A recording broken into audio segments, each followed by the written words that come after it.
नमस्कार शेतकरी मित्रांनो, स्वदेश पॉवर टिलरमुळे ऊसामध्ये मशागत करणे खूप सोपे झाले आहे।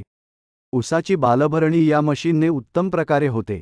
तसेच ऊसातील आंतरमशागत करता येते।